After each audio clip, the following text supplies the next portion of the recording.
Skeldon, welcome to the President of this Cooperative Republic of Guyana, Dr Mohamed Irfaan Ali. Who voting for PPP? Let me hear you make some noise.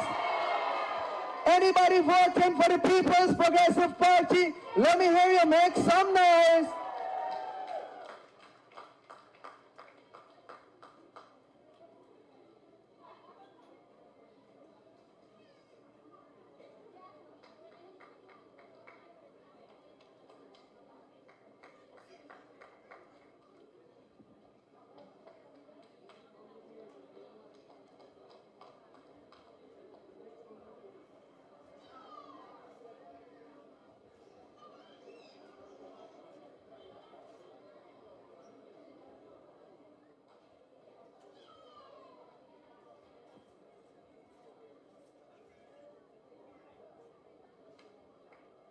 Once again, friends, let me hear you make some noise for our president, the president of the people.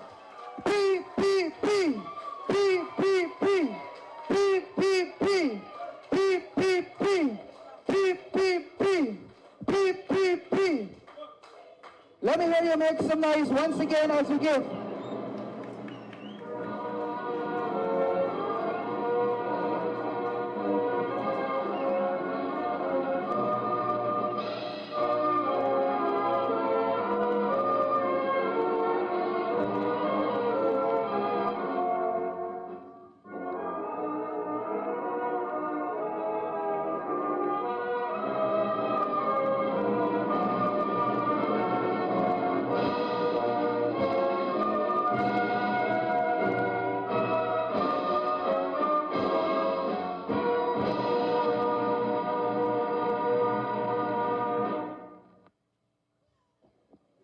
Thank you very much.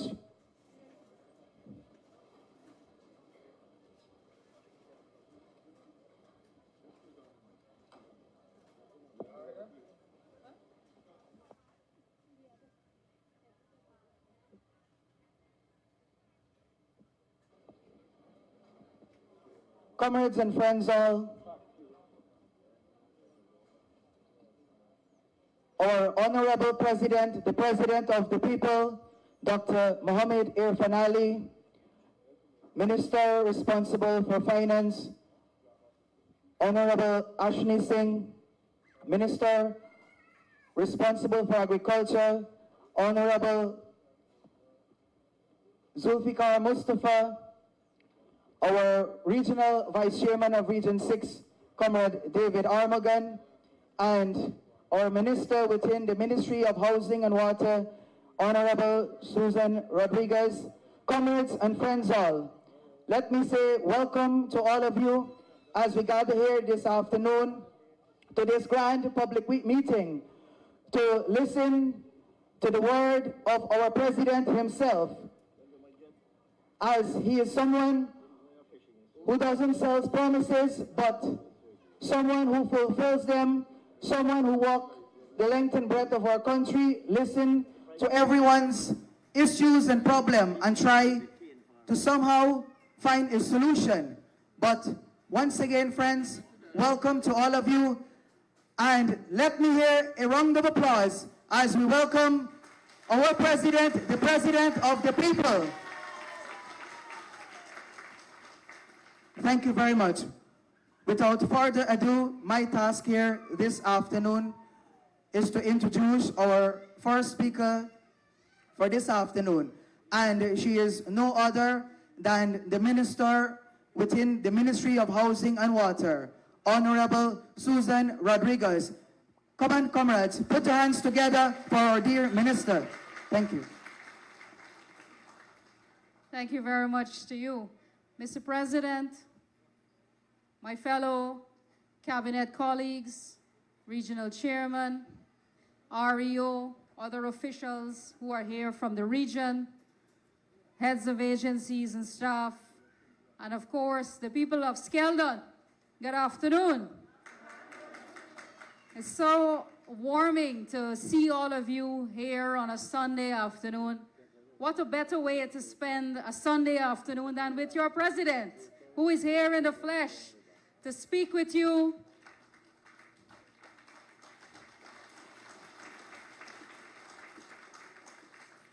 Thank you so much for coming out and for re-energizing us. For anyone who was feeling tired, I don't know that this team gets tired, but we did have 2 full days of meetings yesterday and today. We spent all day and night in the region. We not only had public meetings, but last night we were at Mandir. This morning we were at church. We met with comrades last night, and the meetings go on and on. Because you have a president that understands what it means to be a public servant. We are fortunate to have a president who continues to give of himself selflessly to the people of this country.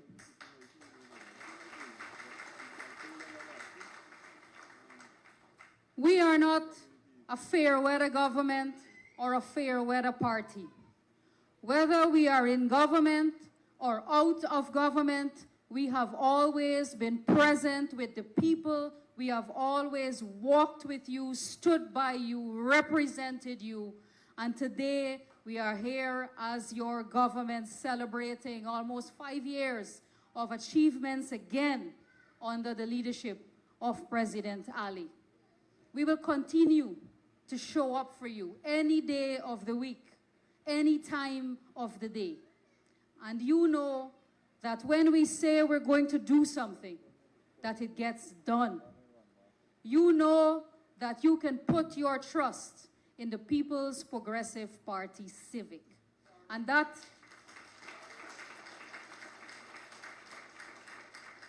is the most important characteristic that any political entity can have.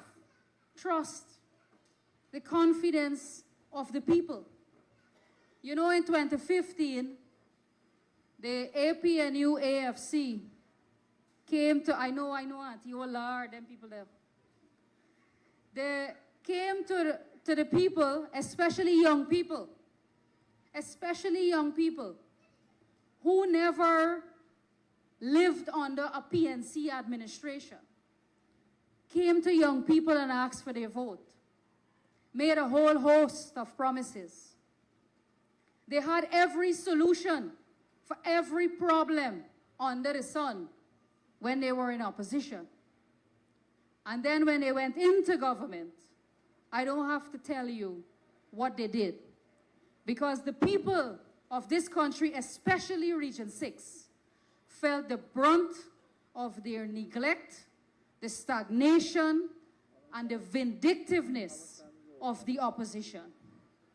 All of the broken promises that they made, especially to young people.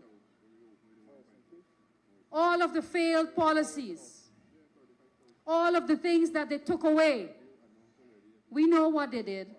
And then, as if they didn't take enough in the 5 years, they ended their tenure by trying to also take away your vote. And I was saying, yes, yeah, okay, good. So we gonna know what the problem. We're grateful for the water. Thanks, Uncle. So, we know, I was saying at the other meeting, that the fight for democracy, again in 2020, was led by the PPP. But we walked hand in hand with the people, with you all who stood up, whether it was on social media, whether it was helping us to guard containers, to secure the vote. The people of this country were involved with us in the struggle to restore democracy. And we thank you very much for standing with us and for standing up for democracy in this country. And then President Ali was sworn in, and it was as though overnight this dark cloud was lifted from this country, and people breathe a sigh of relief because they know that hope has been restored, and they know that all of their problems will dissolve because President Ali is now in charge.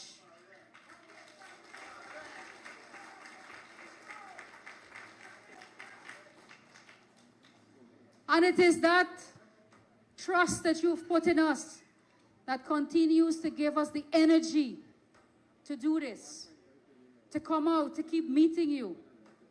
And even though we have fulfilled all of the commitments we made in our manifesto, we continue to build on that.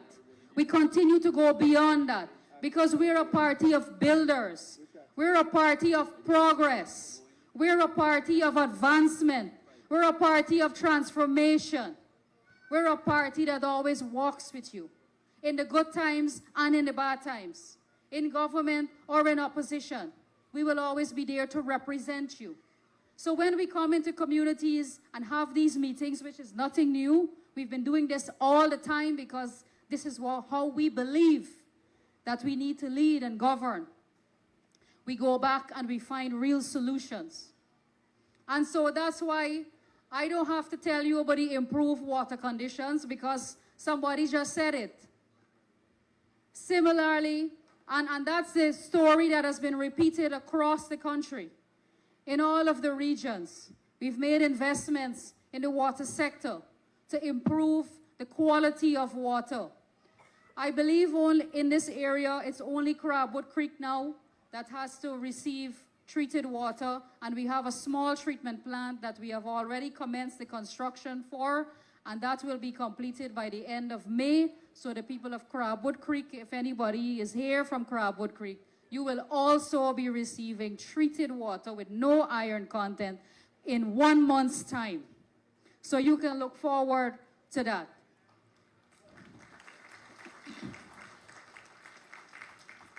And we just came from Blackbush Polder, where we are doing similar improvements in the water quality there and all across the country.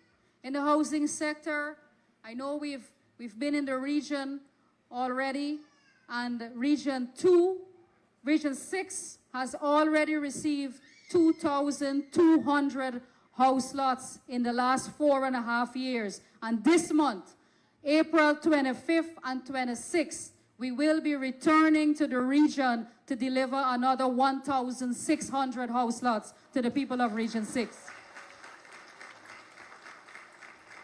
I know that some of you have waited a long time for your allocations, but you know, sometimes I gotta struggle with Gaisuko and Nisil and Lands and Survey because we have to get land for housing development. Similarly, the farmers need land.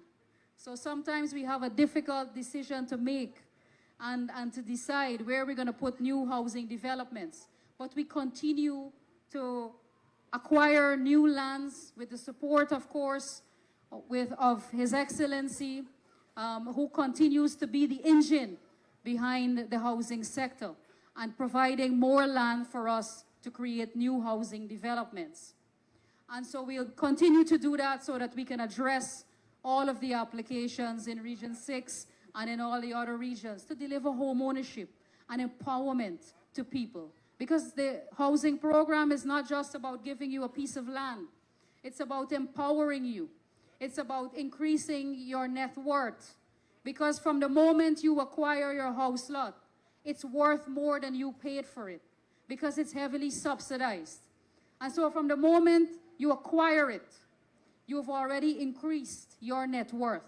And then when you have access to that house lot and we complete the infrastructure program and we have utilities and we put in the infrastructure and we build the highways, that land value increases automatically. It's worth millions of dollars. And with the other improvements that we're making in the region will help property value to increase, giving you economic empowerment. We promised 50,000 house lots. We've already delivered 43,000, transforming the lives of 43,000 Guyanese families. And we will exceed the 50,000 that we promised the people of this country. So you have a government that works. We're not fair weather. We're not lazy. We continue to work hard every single day for the advancement of the people of Guyana. And you know that you see the transformation. Everywhere you look, there is transformation. Anybody who said they see transformation, they're blind. They don't want to see. Because there's transformation all around us. The same people who come into you now and asking you to support them, walking on concrete paved roads and telling you the PPP ain't do nothing for you. So many things happening all around, undeniable progress. And we're just beginning. This is just the starting. Guyana has leaps and bounds still to go. You are still to hear about the other transformation, economic transformation that is about to be unlocked when we reveal some of the plans that we have for the future of Region 6 and for the future of this country. And that's why President Ali is here today to speak to you again, because we always believe in talking about our ideas, pitching them to you and hearing from you also. What are your proposals? What are your suggestions on how we can improve the delivery of our services in office and how we can develop some more programs and policies and projects that will see the advancement of the people of Region 6 and of Skeldon in particular here this afternoon. I want to end by thanking all of you for your support over the last few years. We appreciate so much the confidence and the trust that you have placed in us and the loyalty that you have to this party and the loyalty that we too have shown by ensuring that we honor the responsibility that you have given to us, this very important responsibility. And we ask you to continue to trust us. And we ask you to beware of those wolves who are coming in sheep clothing, who now have solutions for everything, and who now want to stoke fear in people, and who want to just thrive on negativity. You know that the reality is different. You know that this country has been lifted over the last 5 years, and the only place you can go with the PPP is upward. It's only upward we can go. We're not going back. We're not going back to fake promises. We're not going back to suffering. We are not going back to people who take their eyes and pass we and tell lies and make promises that they had no intentions of fulfilling. And who come in different clothes, you know. There was PNC, PNCR, APNU, APNU plus AFC, minus AFC. I don't know what more they're going to come with this time now. But you know the symbol. You know there is one everlasting symbol that don't change. It don't change color. It don't change shape. It's one cup. And the cup always run it over when the PPP is in government. You know that. So, comrades, friends, I want to thank you again. Look.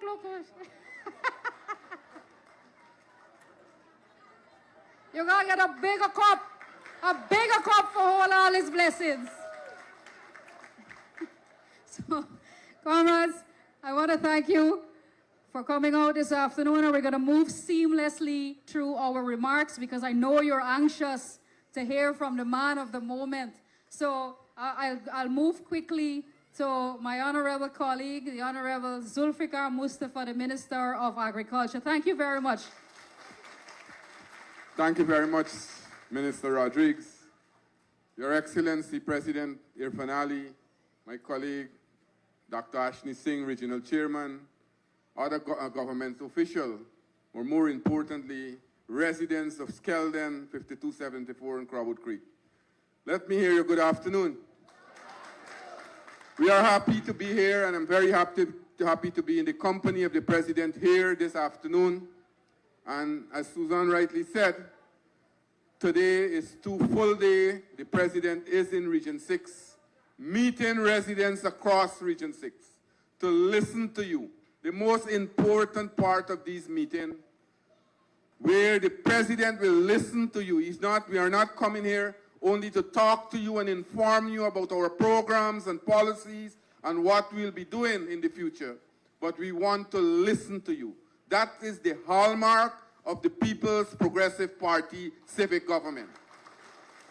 We came 4.5 years ago, just before the elections in 2020. We had a number of consultations and meetings across this country. We came to this area here, the Upper Quarantine. We had a number of discussions, a number of community meetings and public meetings. We ask you, what are your immediate priorities, what you want us, when we get re-elected into government, what you want us to do for you. You made a number of suggestions. A number of proposals were made. We went back, we sat down, we took out all the main issues, and we crafted a manifesto. A manifesto that we went to the election with. We came back and we told you that as long we are elected in office, we will deliver on all these promises and commitments.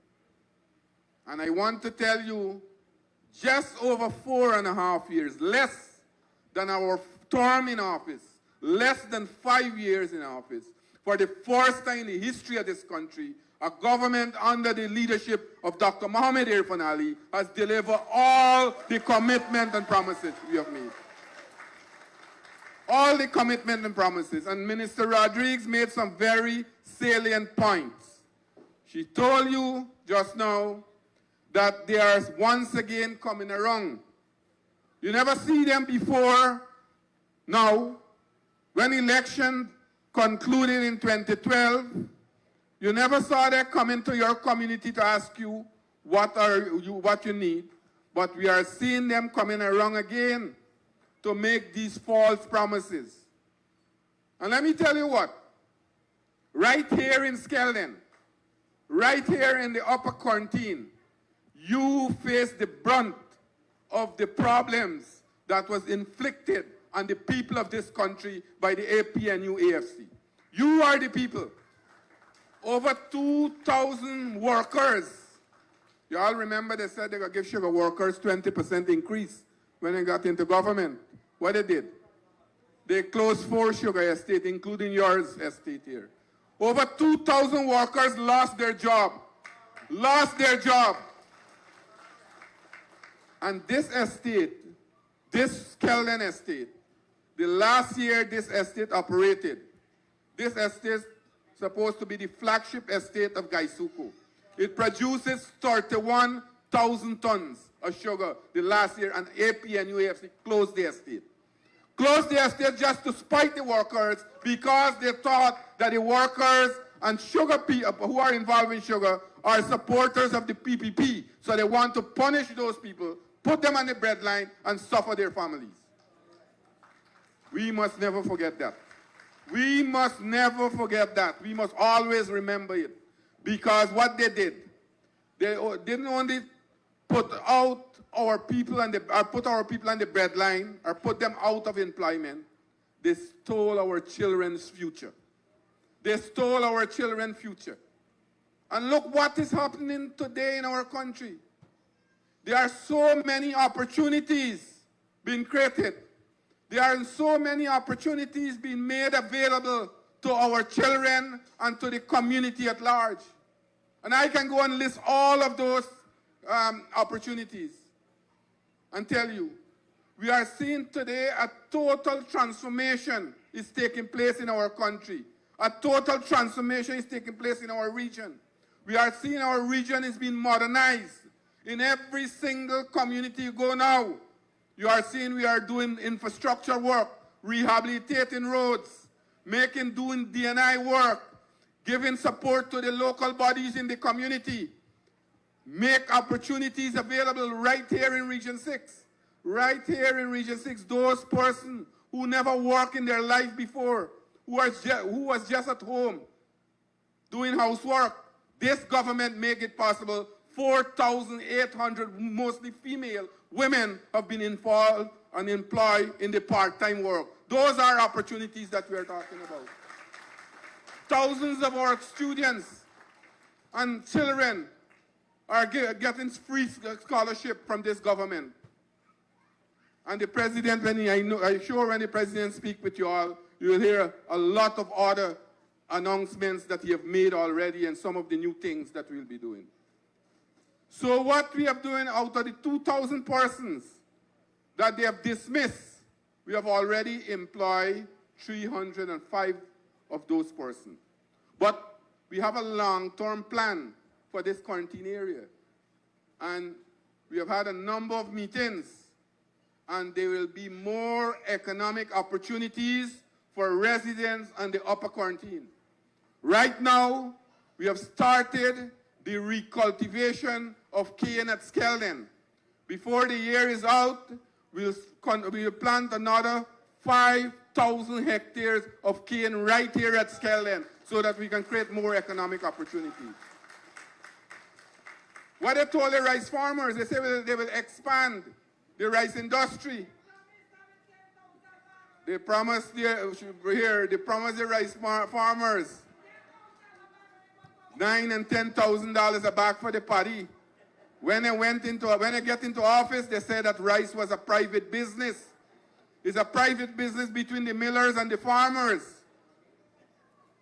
Comrades, these people, we must never, ever forget what they did to us. And that is why Minister Rodriguez tells you that the People's Progressive Party has been here during the rough time and during the good time, because we have been making opportunities for you.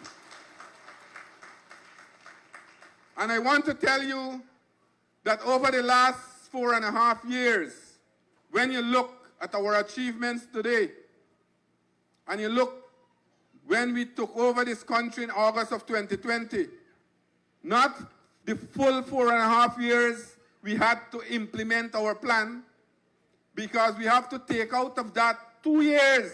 We had the pandemic in our country, the COVID. People were restricted to move around, go to different places. Some people were working from home and things like that. And these development that I am talking about, the transformation that is happening in our country, the modernization that is happening in our country, this is only 2.5 years. Imagine if we had full 5 years now, and the next 5 years under President Irfaan Ali, what will happen to our country? So yes, this 5 years, we have seen massive transformation taking place. But the next term under the PPP civic government, Guyana will move a far way from where we are today. We came a far way from 2020. We have developed a number of projects. We have made tremendous transformation in all sectors: health, housing, water, education, agriculture, you name it. Guyana has made tremendous transformation. And for the next 5 years, I want to tell you that they will come again. They will use their false prophets to come to fool people. They will use, they can't use the AFC anymore. We heard Minister Rodriguez said that you minus the AFC now, but they get other people they're using as proxy, who come in because they can buy car and buy house and buy land for people. But we are not vulnerable, and I know you in quarantine here are not vulnerable to those things anymore. You will continue to support this party. You will continue to support a party that has been here for you during the rough times and during the good times. And comrades and friends, I want to tell you that this party, we have a great history. The party of Chedi Jagan. And when you look from 1950, from the formation of this party, we have fought for independence for this country, the People's Progressive Party. We have fought dictatorship, and we have started the development process from 1992 to 2015. From 2015 to 2020, we saw what happened in our country. Leaving out all the economic plights and all the problems. When we had elections in 2020, They wanted to steal a country in front of the world. For 5 months, we have to struggle, and we prevail at the end. And we prevail, and the People's Progressive Party, Civic, went into government. We took a country that was almost bankrupt, an economy that was down. And today, we are the shining light, not only in the Caribbean, but the world, the fastest growing economy. And comrades, I ask you, continue to support this party. Let us give the young, vibrant, energetic president of our country the next storm so that our country can move forward. At this point in time, I'll pass the mic on to my other colleague, Dr. Ashni Singh, and he will continue the discourse. Thank you very much. Thank you very much. My distinguished colleague, Minister Zulfikar Mustapha, Minister of Agriculture and Executive Secretary of the People's Progressive Party. Your Excellency, President Irfaan Ali, my other cabinet colleague, Minister Susan Rodriguez, Regional Chairman, Vice Chairman, REO, heads and representatives of various government agencies, but most of all and most importantly, my dear brothers and sisters, comrades and friends, and fellow Barbicians.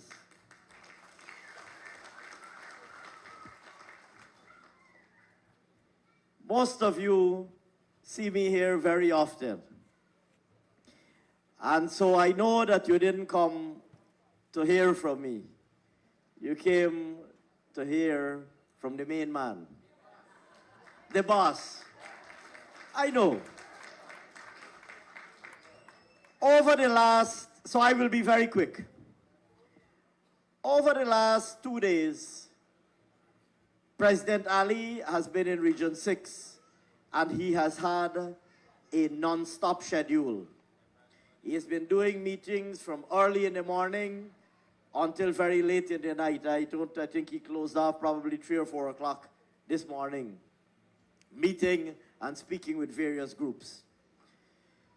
Some of these meetings, many of these meetings were meetings just like this. Yesterday he did 3 meetings like this, starting from New Amsterdam and coming all the way up to Albion. Today again, he had several meetings like this. He started at Port Moran, he went into Blackbush Polder, and he's now at Skeldon.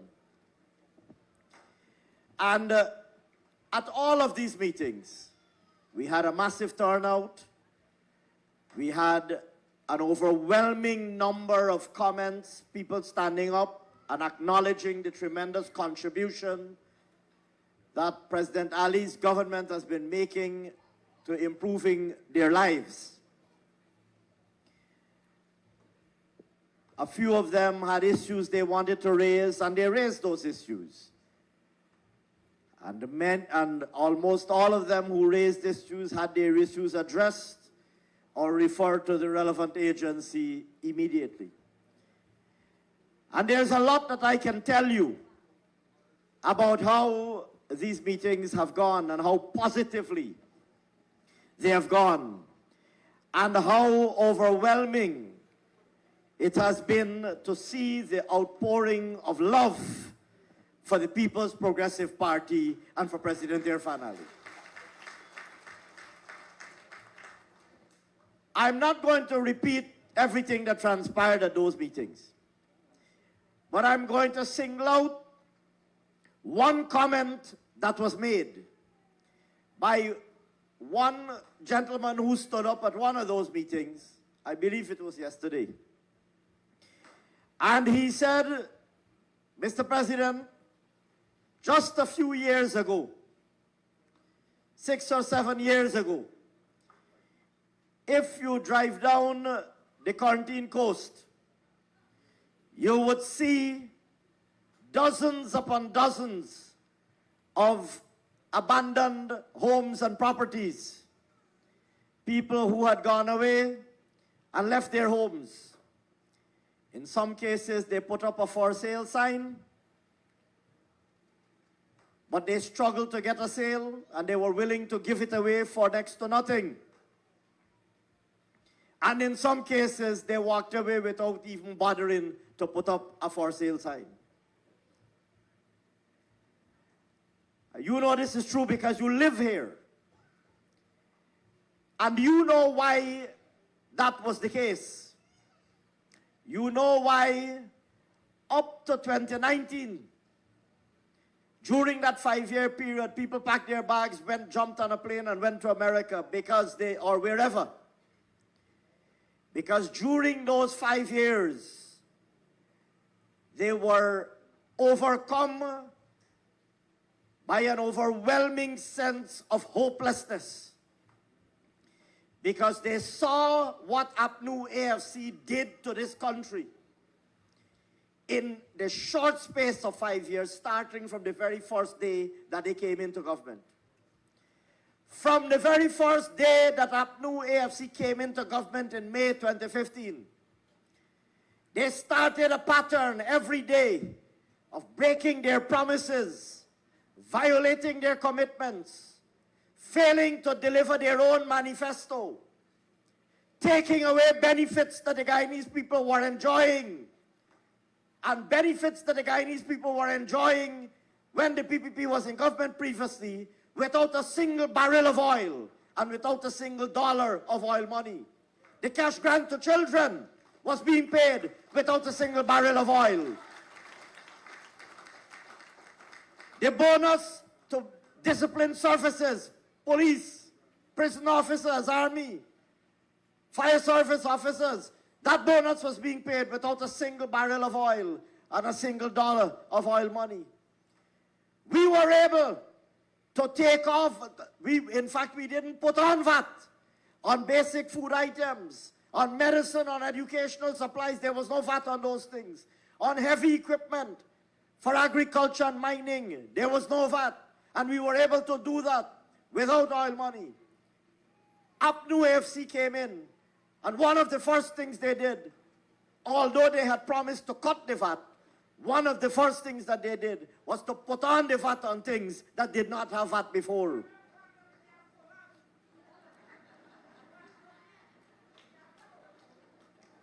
Well, this comrade said, APNU AFC put the VAT, and they can't fool the VAT.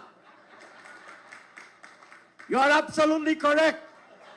Because no matter what they do, they can't get it right. No matter what they do, they can't get it right. And so from day one, the people of Guyana saw that APNU AFC was once again going to destroy Guyana like they had done prior to 1992. The people of Upper Quarantine know. The people of Skeldon, Corriverton, Crabwood Creek know more than anybody else what the PNC had done to Guyana prior to 1992. Criminalizing people, making people criminals for eating potato, aloo. Imagine you can go to jail for eat fried aloo and roti.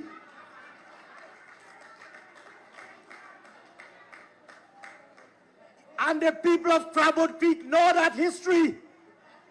They know how police used to come, search your house for see if you eat, if you're sane, little fried aloo and rice, or little fried aloo and roti. Police will come knock at your door at Crabwood Creek.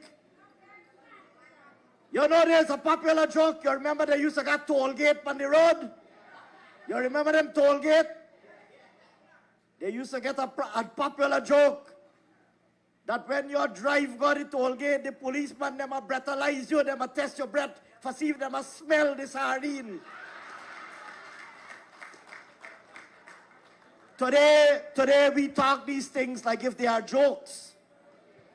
Today we talk them like if they are jokes, but they are not jokes.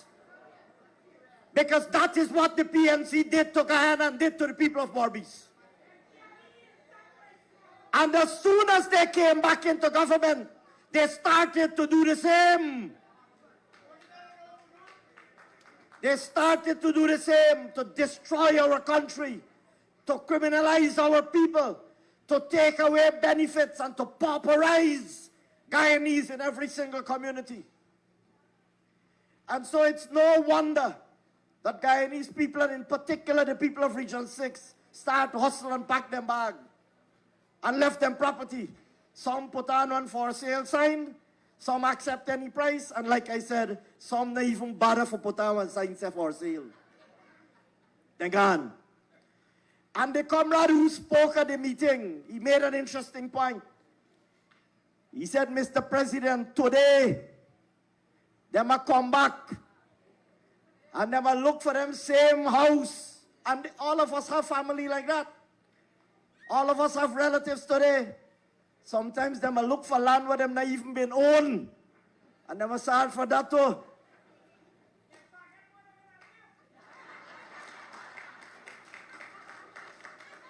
And there is a reason. There is a reason why today you cannot even get a piece of land. You believe anybody will get land on Molson Creek and sell land now?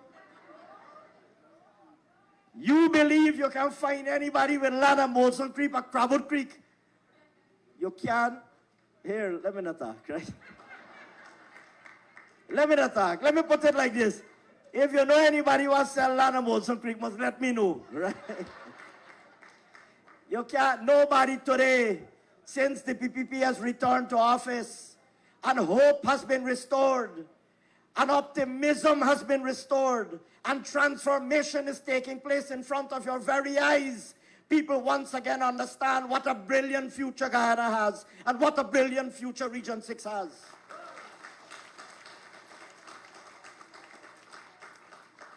What they own, they're holding on to. They're acquiring more, they're building on it, they're developing on it because they know the future is bright. And if you look at the whole of Region 6, there is a remarkable story of transformation. I'm not going to tell you that whole story because the President is speaking. And you will hear it from him. But I can tell you very briefly that if you start from Bobby's River, President Ali has said, we built a bridge in a previous PPP government when President Jagdeo was in office. We built a bridge. And you know how that bridge changed people's lives. You know how that bridge changed people's lives. You know, the story that I like to tell people, as many of you know, my grandparents, as some of you know, my grandparents are from Bushlad Village. And when we had any family got to go overseas, my grandparents would leave Bushlad Village and go to New Amsterdam Stelling. And they would wait at New Amsterdam Stelling. Sometimes you gotta wait whole night till next day. Then you cross.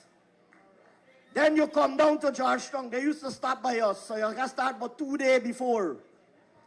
That 3 days before, right, Auntie? Then they used to come, they would stop by my parents' house in Georgetown. They got rest because of 2 days now you're traveling, you know. Then, well, me used to get a little fryalu, right? Me used to get a little fryalu. Used to come from Crabwood Creek, but that's another story, Mr. President. Anyway. And they would stop by us and spend the night. And next morning, they would go to the airport and they would drop off whoever, the family, whoever, you see them off. Your family aboard this plane at the Mary. They might fly go JFK in New York. They might go home. They might bed. They might sleep. They might wake next morning. Then Ghana walk. And me are just still there, Rosignal, standing away for class. He didn't meet home back yet. He didn't meet home back yet because you're still waiting, Rosignal, standing for class.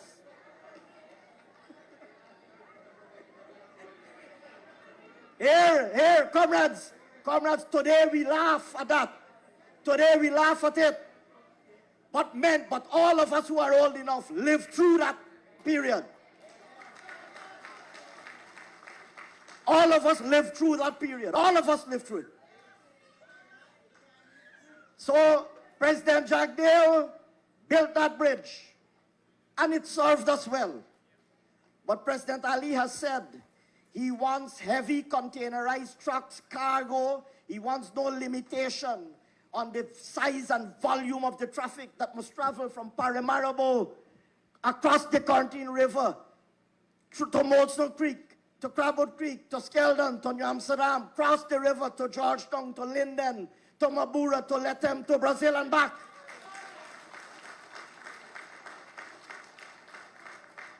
So he has said he will build a 4-lane bridge across the Berbice River. And mind you, this is not an idea. That's correct. And Mr. President is reminding me, this is not an idea.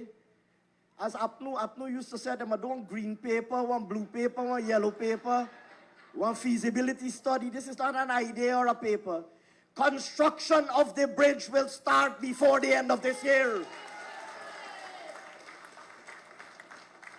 And all along, from Berbice River, I can tell you, all the way down the river, East Bank, Berbice, what we are doing, extending the road, carrying in electricity into communities that never had electricity.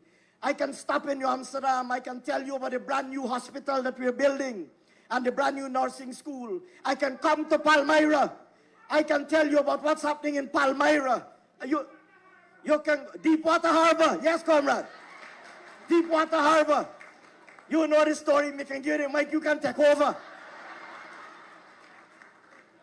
Palmyra, I can come down to Port Morant and show you the brand new Tourism and Hospitality Institute and Oil and Gas Institute that are already, the Oil and Gas Institute is already training people, and the Tourism and Hospitality Institute is already under construction. I mentioned Palmyra quick, but you got a brand new stadium and a whole new development there, hotels, malls, etc. Come all the way down, housing scheme. Come all the way down number 75 village, a brand new hospital, a brand new housing scheme. Building the road all the way to Molson Creek and to El Dorado, and building the bridge across the Contine River, and those things are happening. And all of them, almost all of them, you can see already. Almost all, you can see them visibly. So comrades and friends, there's an incredibly exciting future ahead for the people of Region 6. And I want to thank you very much. And I know the President is speaking after me. Like I said, he will elaborate even more. But I want to thank you very much. I want to join all of my colleagues on this head table in thanking the people of Upper Contine and the people of Region 6 for standing with the People's Progressive Party, your party. But speaking of standing, I will not stand any longer between you and the president you love.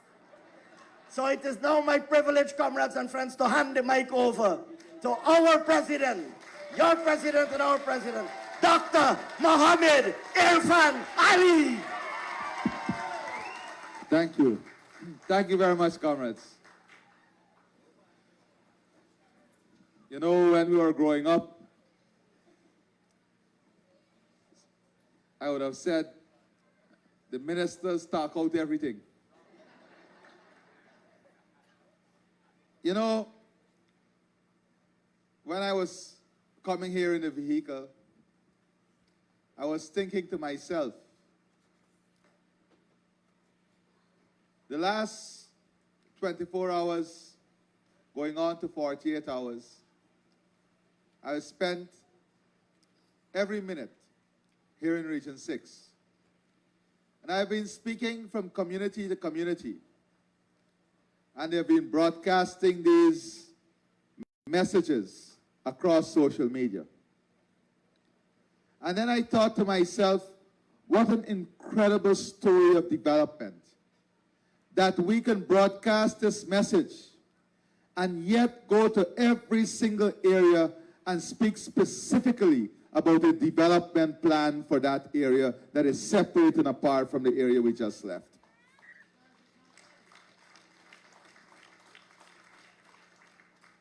We have an incredible vision and development strategy for for Region 6. One in which we want to give to every single citizen of this region an opportunity to excel and to be the best they can be. An opportunity to achieve the maximum potential of what you can achieve.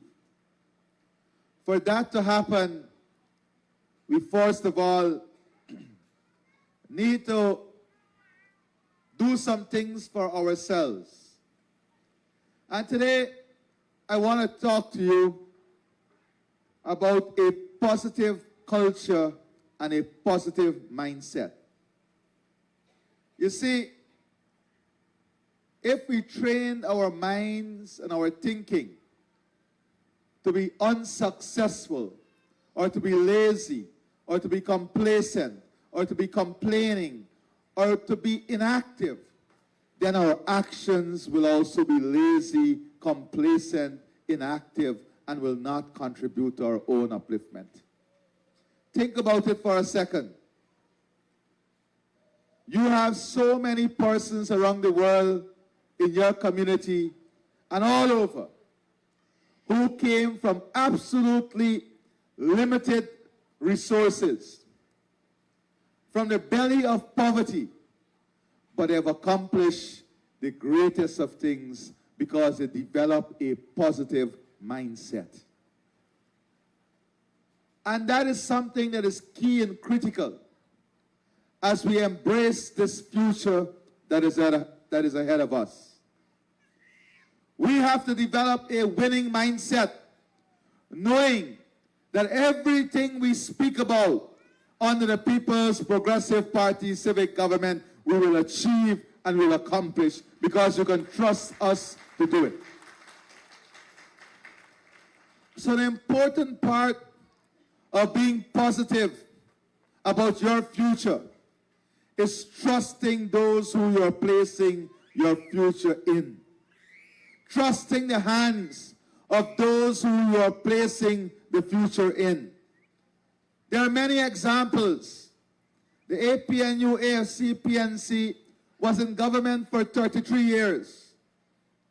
And there are many examples in their most recent time in government, 2015 to 2020, and 2011 to 2015, when they used their one-seat majority in Parliament to stop every single development of the People's Progressive Party civic government. So they were in office for 33 years, and for 4 years, they were in control of government because of their one-seat majority in Parliament. And when you look at their promises and their record, you know, if you're going into boxing and you want to fight the champion, you have to present your score sheet, your record sheet. And you have to have so many wins under your belt before you get a shot at the title. Am I not right? You can't come out of nowhere. Or you can't say that I was fighting in some backyard and that should give me a shot at the title. Ask yourselves a question.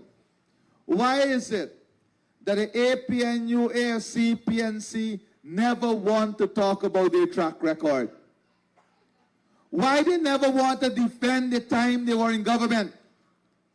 If you're asking for the vote and confidence of the people, then you have to demonstrate to them that you have the track record for a shot at the title. But they can't do it because they're ashamed and afraid of their own track record, because they betrayed the trust that people placed in them. But we, on the other hand, we can stay here all night and defend and talk about our track record because we have delivered to the people every single time we were in government. And they like to make this point that there is more revenue from oil now. But I want to remind you that we give the old age pension to every single pensioner without oil. We give the Because We Care grant without oil. We give public assistance without oil. We give textbooks without oil. We give VAT-free electricity and water without oil. We give the subsidy on electricity and water to our pensioners without oil. On the other hand, they took away the subsidy to our pensioners with oil. They took away the Because We Care grant with oil. They took away the disability benefit with oil. They took away the textbook with oil. They took away all the subsidies that we give with oil. What that tells you, it is not about oil. It is about a philosophy. It's about a mindset. And they added VAT. It's about a mindset. It's about a philosophy and a mindset that does not change even today.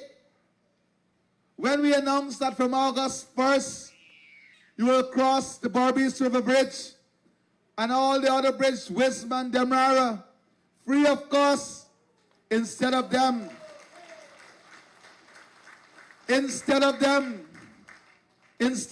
congratulating the government, they said, what study did you do to come up with that, to give these people free crossing?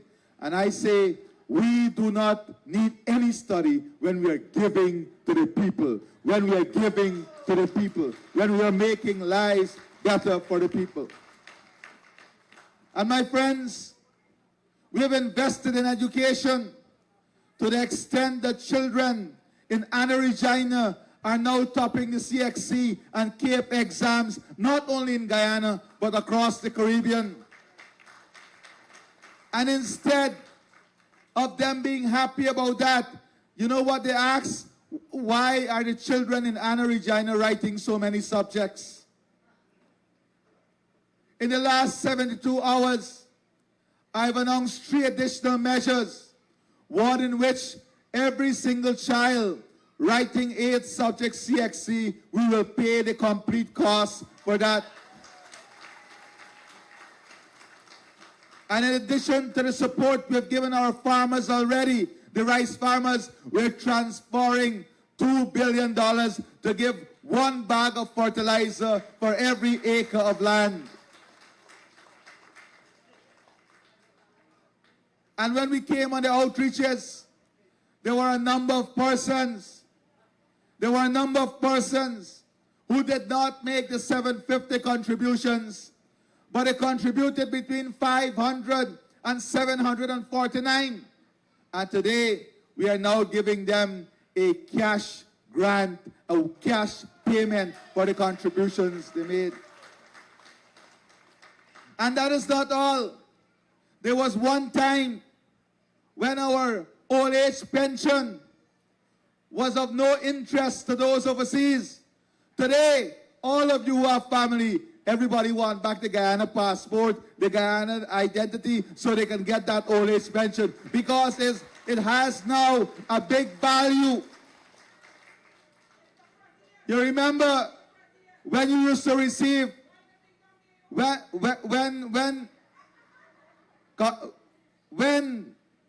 you are receiving your $100 every month, you know your family send you 100, you're good.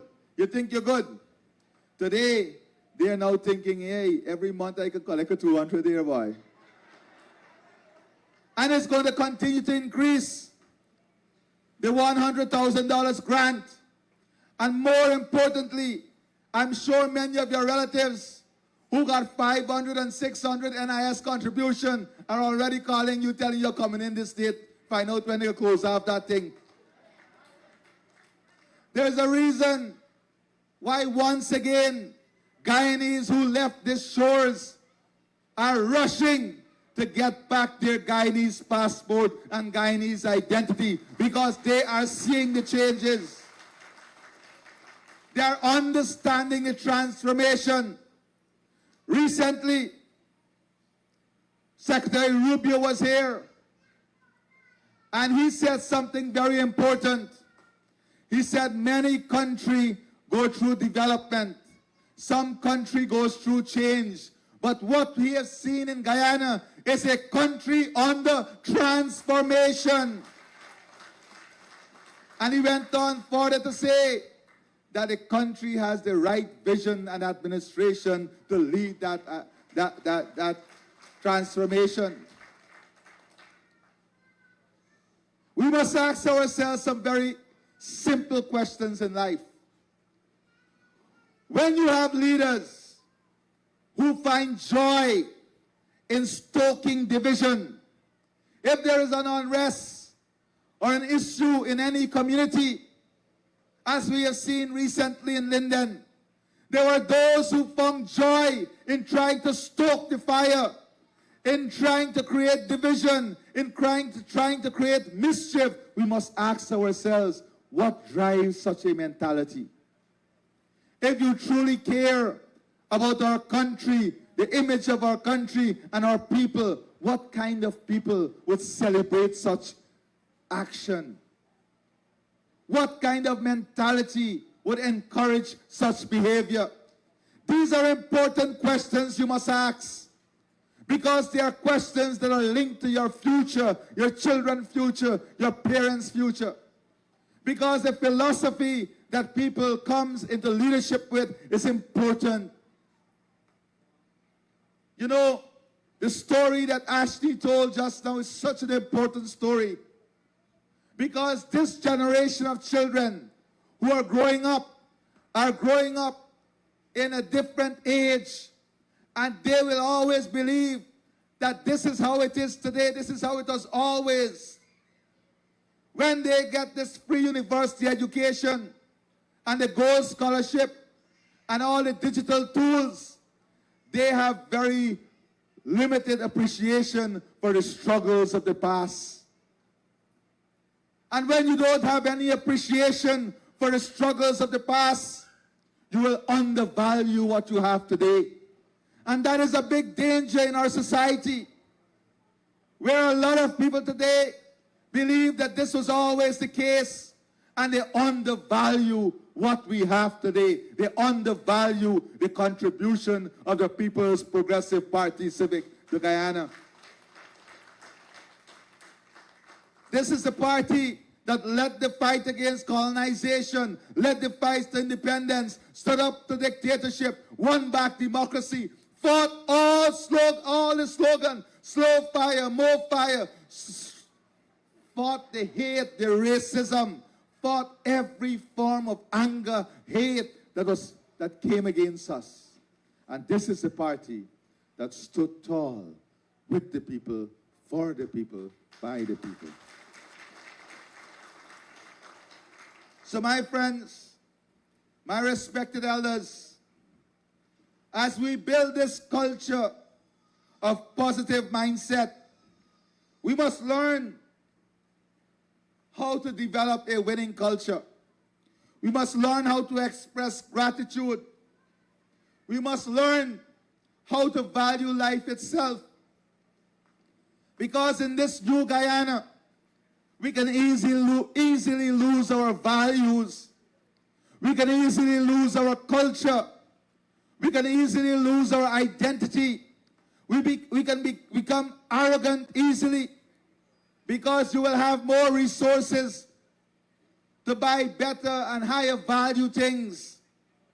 But we cannot afford to lose who we are as a people, the Guyanese people, our identity, our culture.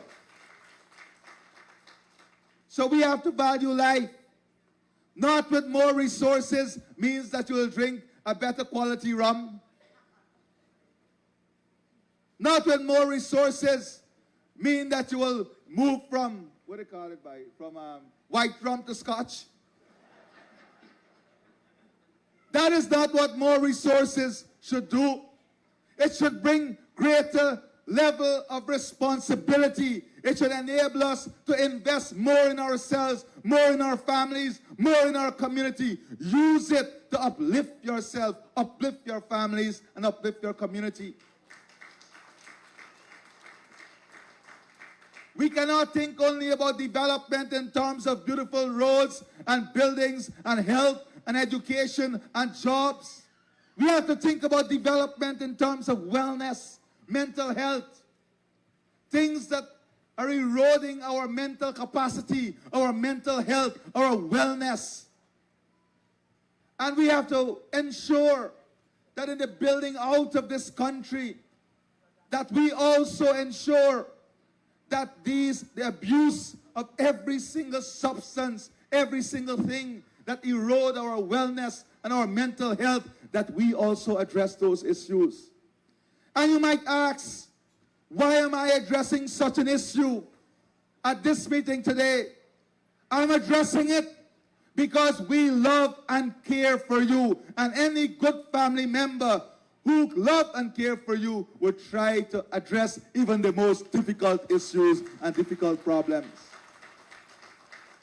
I can easily ignore these issues because they are not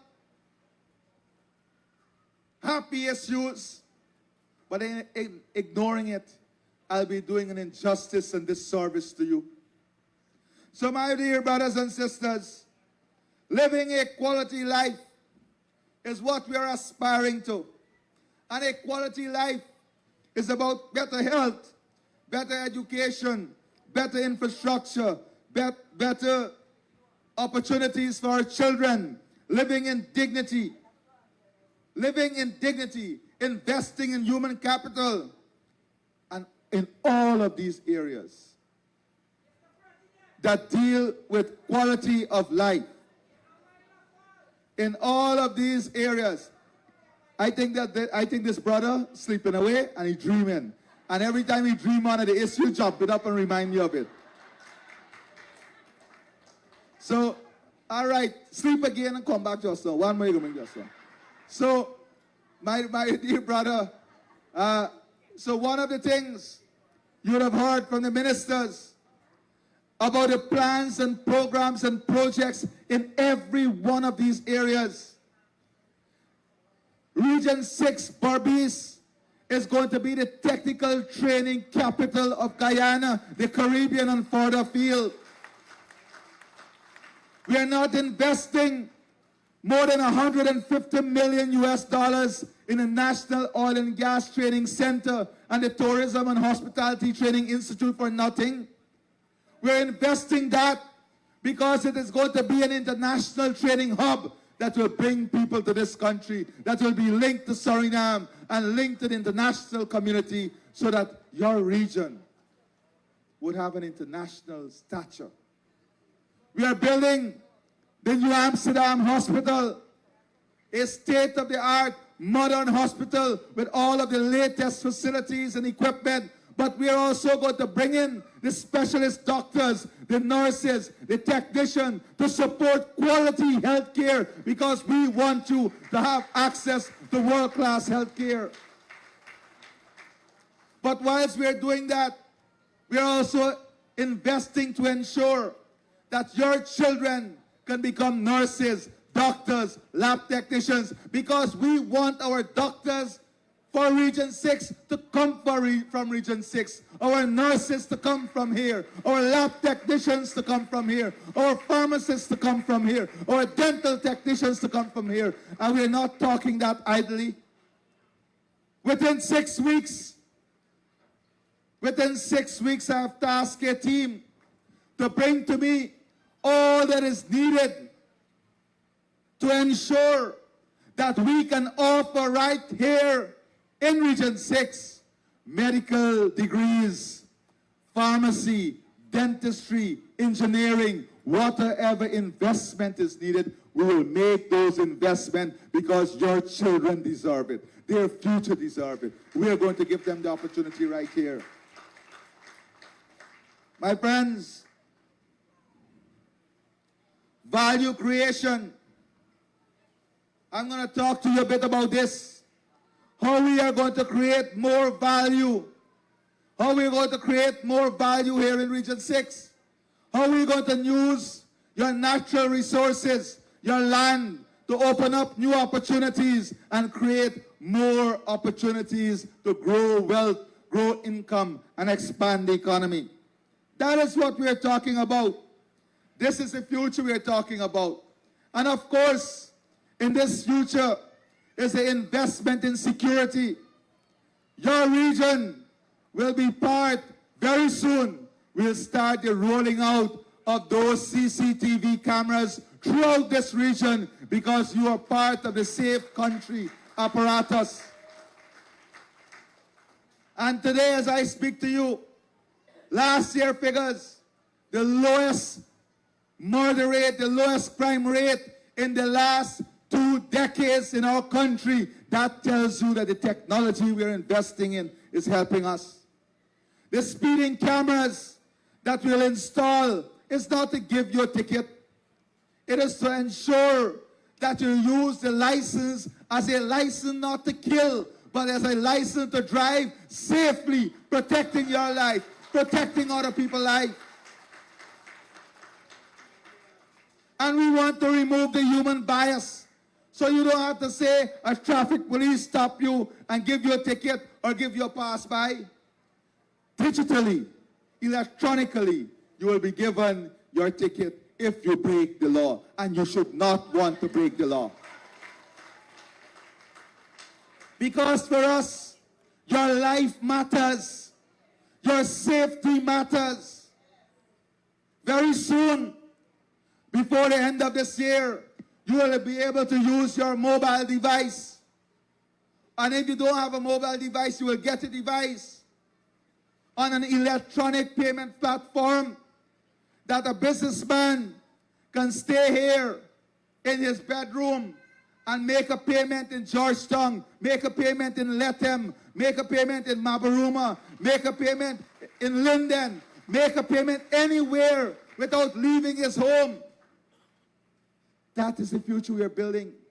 You'll be able to walk in to a facility and go up to a kiosk like an ATM machine and push your license in and make the payment and renew your license right there at that machine. You don't have to go anywhere else. That is what we are busy thinking about. The future we are talking about, and not the future 10 years from now, the future 1 year from now. When with your mobile phone, you'll be linked to your health clinic. So all of you have your clinic days. And you will make your appointment from home. So you don't have to go and wait at the clinic for 3 hours and 4 hours. Your appointment will be scheduled on your device. So you don't lose hours of productive time. The future in which your health file would be on an electronic platform, so that if you're going to Georgetown or to some specialty doctor, you don't have to worry to walk with 10, 20 x-rays.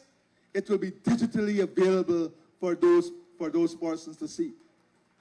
A future in which we're not only investing in screening for cancer, we are building one of the most modern cancer treatment facilities. And let me tell you something.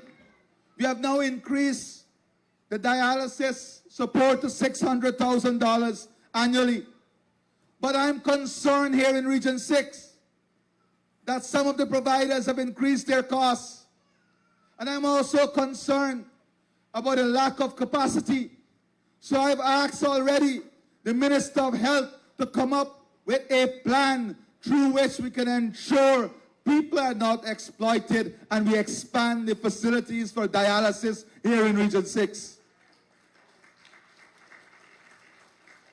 But even before we expand that facility, we are now launching a progressive set of ideas to avoid you getting to dialysis.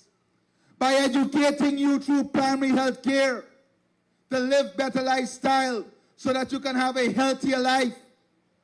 By trying to identify earlier whether you have diabetes and to treat that earlier so that you don't get to the stage of dialysis or that stage is prolonged by a much longer time frame.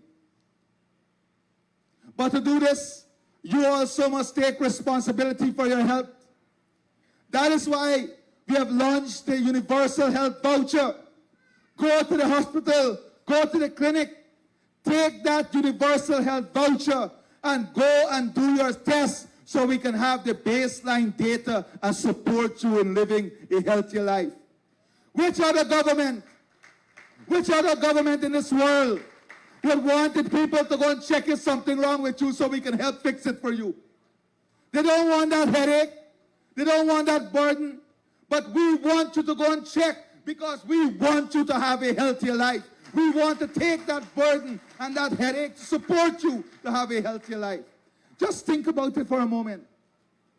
We could have avoided any headache, you know, and pretend as if you don't take no test, you don't know what happened with you. But we want you to go and take the test so you can know early if there is something wrong and we can help you fix it. We can work with you to make you healthier, stronger. That is how you care about people. That is how you demonstrate you care about people. So my friends, there is a lot of things that I can speak about that we are pursuing directly to help to improve your lives. And I will speak about some specific things here in this locality. The minister spoke about the 4-lane road that you will get, that will start very soon from New Amsterdam to Molson Creek. But in addition to that 4-lane road, we are already setting aside resources to start the farm to market access road for those cane farmers on the 9,000 acres of land, to give them the drainage and invest in helping them to get back to mega farming. We are now discussing the building an all-weather trail from Molson Creek to Separuta so that we will open up tens of thousands of new acreage of land for production and productivity. That is what is occupying our minds as I speak to you. Very soon, we'll launch a national program where we'll install lights on every single light pole, in every street, on every highway, to make things safer, to create safer communities. Issues of garbage collection, all of these things are what we are going to support. Here in your community, here within the town, we want to help you co-invest with our farmers in tech, agri-tech business opportunities, looking at hydroponics, value-added, looking at co-investing with you in mega farms, helping you with the drainage, with infrastructure, so that you can go to mega farms, mega agriculture, supporting you with a cold storage facility, the drying facility, the storage facility, so that we take away a lot of the risk associated with big investment in agriculture. Those are the things that we're thinking about. Those are the things that we're working on for you.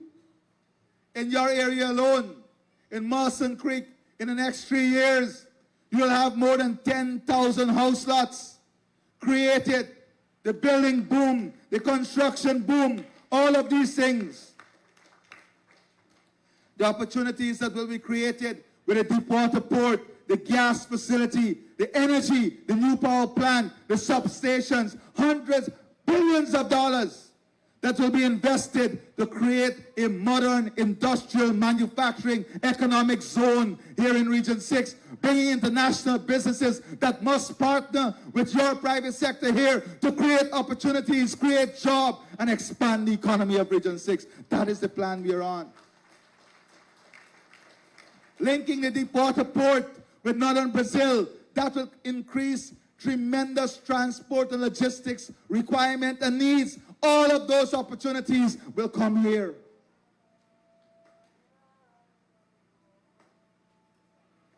So my friends, we have a future ahead of us. But we can also destroy that future by being selfish. We can destroy that future by being ungrateful.